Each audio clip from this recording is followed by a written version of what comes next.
I want to kind of give a few moments to discuss the assumptions about clients, families, and therapists too. For every group we run, I ask the most disgruntled parent or caregiver in the room to read assumption number 1. I say, Mr. Smith, can you read this one? People are doing the best they can. Now, if you've been through the life and ordeal that many of the families have gone through, you feel many of the families we work with are feeling so burned out themselves and just at a loss.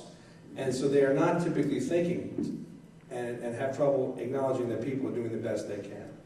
But when I frame the question as, Mr. Smith, if Jessica could have figured out, was dreaming about her adolescence, do you think she was thinking, I can't wait to be in DBT with Alec Miller on Wednesday nights and go to individual therapy and have to do DBT skills homework? Was this her dream adolescence? And usually the answer is no. So then the question is, well, if Jessica could do better and figure out a way to have navigated her life to not require hospitalizations and wilderness programs, I think she probably would have. So by definition, I'm going to go and say that I think she's doing the best she can, because if she could have done better, she would have. And if she can do better, she will. And that gets to, I also think, though, Mr. Smith, that people need to do better, try harder, and be more motivated to change simultaneously. And this is my first opportunity to kind of introduce one of the core dialectics of the treatment, which is that Jessica is doing the best she can, and at the same time, she really needs to do better, try harder, and be more motivated to change. And I think I'm highlighting that both of these things, seemingly opposite constructs, can coexist and be true at the same time, and forms the overarching dialectic in DBT. But I say, by the way, Mr. Smith, I think you're doing the best you can as a father of her, Jessica. And I think there's probably things you can do to improve your own behaviors as well. And so I'm going to say that 1 and 3 are true of you. And I myself, as your friendly neighborhood DBT skills trainer, am doing the best I can tonight teaching you the skills. And I have a feeling there's things I probably could have been more clear about a few moments ago too. So there's probably things I could do to be more effective next time too. So these assumptions are applicable to everybody in this room. All right? And so people want to improve. I think we really want to kind of imply that we believe in that kind of underlying drive to want to improve. And just because they haven't caused all of their own problems, many of these teenagers and young adults still need to solve them anyway. Yes, life isn't fair. Yes, that sucks.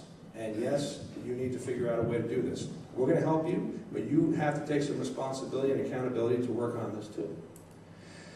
We want to validate the fact that the lives of suicidal and depressed teens are painful as they are currently being lived.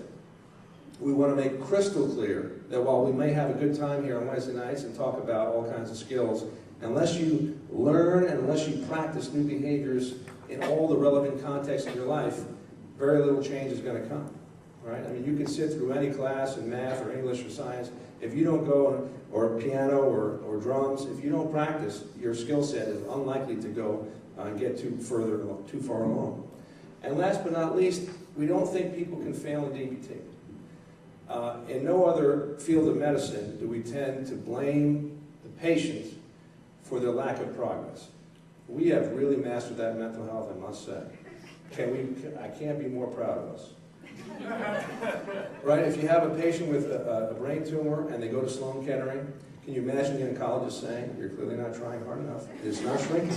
You're doing something wrong. What are you doing? What's the problem here? Right? They might say, why don't we try another form of chemo? Why don't we add some radiation?